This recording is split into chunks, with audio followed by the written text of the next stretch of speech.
안녕하세요. 주님의 은혜 가운데 평안하셨나요? 오늘은 특별히 제 개인적으로 2025년도에 대해 하나님께 받은 비전을 나누고자 합니다. 이 메시지는 제가 주님께 기도하며 받은 지극히 주관적인 메시지이지만 마음에 감동이 되시는 분들은 자신의 비전으로 붙들고 함께 기도하시면 좋겠습니다. 하나님은 몇 년 전부터 2025년도가 아주 중요한 해이고 그간의 혼란을 거쳐오던 변화가 자리 잡는 해가 될 것이라고 하셨습니다. 2025년도부턴 한 챕터가 끝나고 새로운 시대로 넘어가는 것이라고 하셨습니다.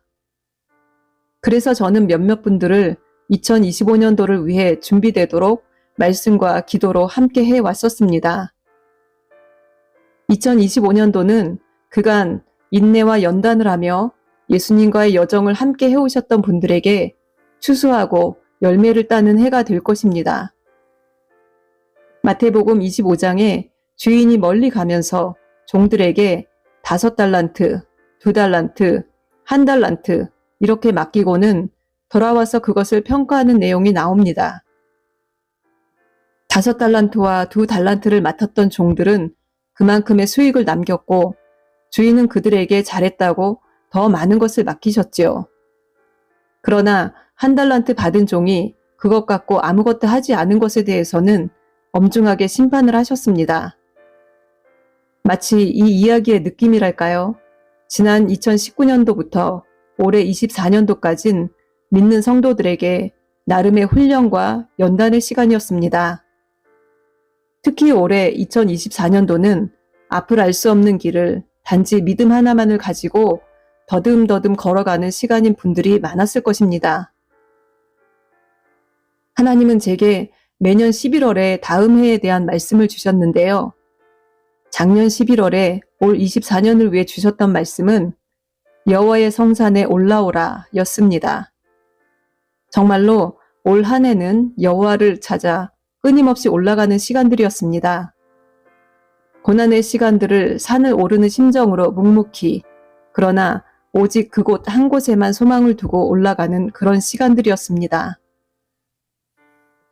여호와의 성산은 배움이 있는 곳이었고 진리만이 존재하는 곳이었으며 주님을 향한 온전한 예배의 심령이 되는 곳이었습니다. 날마다 그분의 성산에 오르는 기쁨으로 살았었습니다. 그러다 보니 고통과 고난을 누군가에게 말하는 것이 더 이상 의미가 없어졌습니다. 3년 전부터 저는 새벽 동틀 무렵에 산을 돌면서 하늘을 보고 자연을 보며 하나님을 부르고 기도를 하게 되었습니다. 내가 산을 향하여 눈을 들리라. 나의 도움이 어디서 올꼬? 나의 도움이 천지를 지으신 여호와에게서로다. 시편 121편의 말씀이 절로 고백이 되었습니다. 산을 돌며 기도를 하다 보니 좀 특별한 것을 감지하게 되었습니다. 하나님은 천지를 지으신 분임을, 창조주이심을 우리가 계속해서 고백하는 것을 좋아하신다는 것이고요. 또 한 가지는 그 자연 안에 특히 산에는 영적인 전기가 흐른다는 것이었습니다. 시편을 보면 산과 바다가 많이 특별하고 중요하게 나옵니다. 산은 하나님의 임재의 장소로도 쓰이고요. 아무튼 산을 돌면서 하나님이 더 가까이 느껴지고 말로 표현이 안 되는 그런 영적인 기운을 감지하는 것은 사실이었습니다. 아마도 문명이 발달된 곳에서 인간을 세상 만사로 분주히 살다가 하나님이 직접 지으신 자연 속에 들어가니 영혼이 더 잠잠히 하나님께 집중할 수 있어서인 것 같습니다. 하나님이 산을 지으신 이유도 그곳에서 예배하게 하고 임재하시는 것도 그런 이유일 것입니다. 저는 미국에 살면서 특히 좋은 것은 산에 절이 없다는 것입니다. 한국은 거의 모든 산에 절이 있는데요. 세상에서 벗어나 하나님을 좀 더 가까이 하라고 만들어주신 산에 이방신의 절이 주인처럼 들어차 있으니 참으로 안타까운 일입니다. 어쨌든 새벽에는 진짜 산에 오르며 기도를 하고 밤에는 말씀을 붙들고 기도를 했습니다. 그리고 지난주에 수요 예배 후 기도 시간에 기도하는 가운데 갑자기 저도 모르게 추수하게 하옵소서 하는 기도가 터져 나왔습니다. 항상 주님은 기도로 나오게 하신 후 그것에 대해 자세히 알려주시는데요. 그 후에 주신 말씀은 이것이었습니다. 추수의 때가 되었다. 추수할 때가 되어 희어졌다. 때를 따라 양식을 나눠줄 자가 누구인가? 추수를 위해 기도하라 하는 음성을 주셨습니다. 지난 19년도부터 올 24년까지 수많은 영혼들이 주님을 믿는 터에서 떨어져 나가고 영성이 없는 혼적인 교회 생활로 전락해버렸습니다.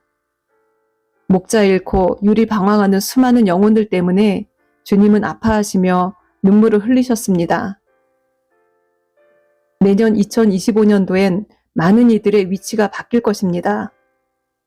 누가복음 14장에 잔치자리에 상석과 말석의 자리가 뒤바뀌듯이 그동안 상석에 앉았던 자들은 말석으로 가게 될 것이며 겸손히 말석에 앉아 준비하고 기다렸던 자들은 상석으로 옮기게 될 것이라는 것을 주셨습니다.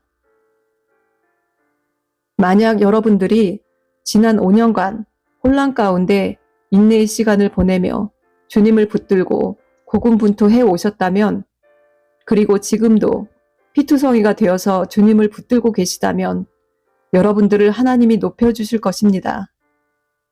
내가 그만큼 무언가를 이룰 만한 노력을 하지 못했고 지금의 내 위치가 이도저도 아니어도 괜찮습니다.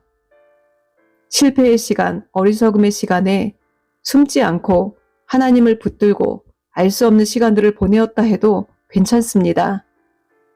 이분들에게 하나님은 나를 붙들어 주어서 고맙구나, 내게 말해 주어서 고맙구나, 다른 데 가지 않고 나에게 와서 울어 주어서 고맙구나 하는 말씀을 주십니다.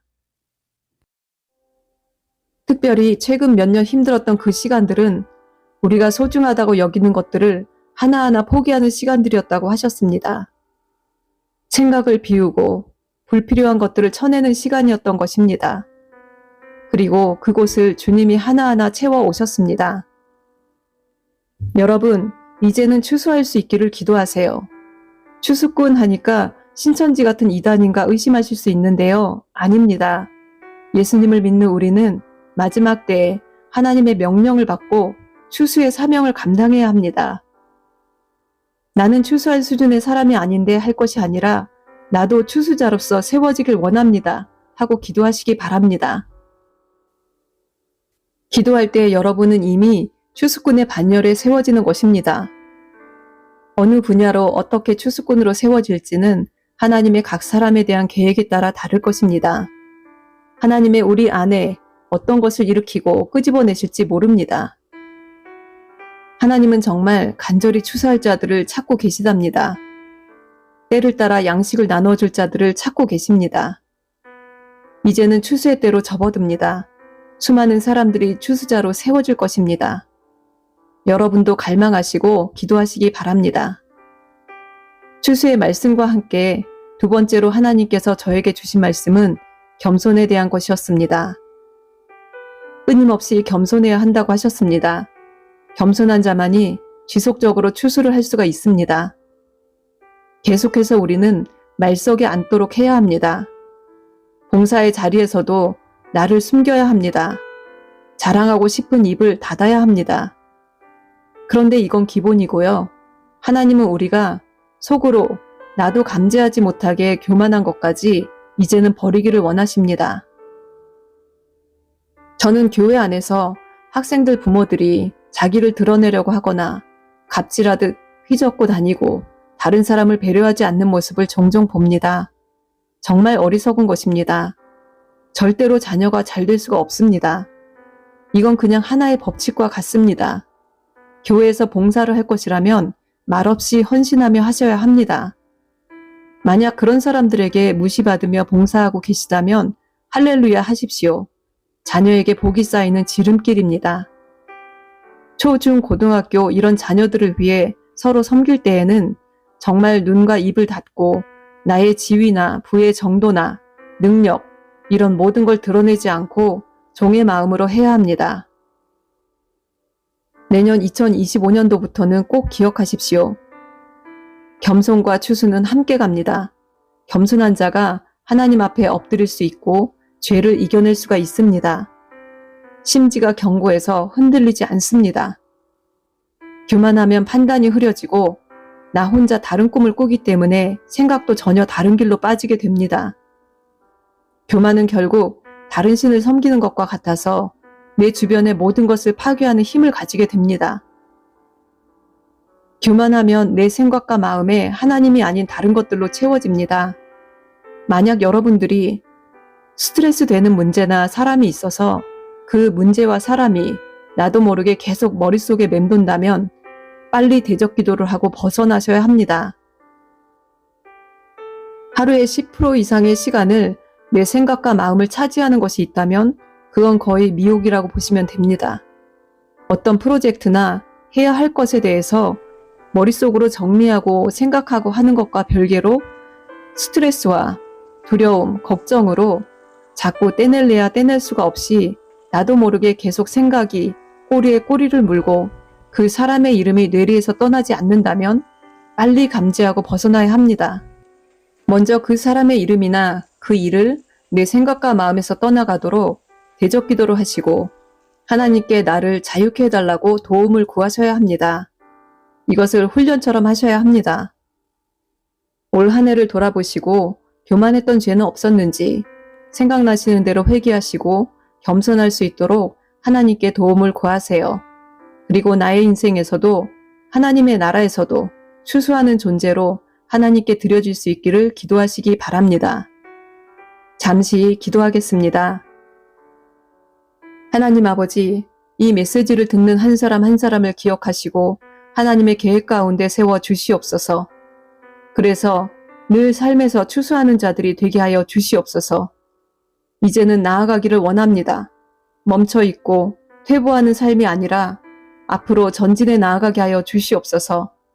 하나님이 간절히 찾으시는 추수꾼, 우리가 되기를 원합니다. 나의 생각과 마음을 100% 예수 그리스도께 드리오니 통치하시고 채워 주시옵소서. 하나님 나라의 추수꾼이 되고 삶에서도 추수하는 복된 인생이 되게 하여 주시옵소서. 교만할 때마다 빨리 감지하고 벗어날 수 있게 하여 주시옵시고 늘 말 속에서 겸손히 섬길 수 있게 하여 주시옵소서.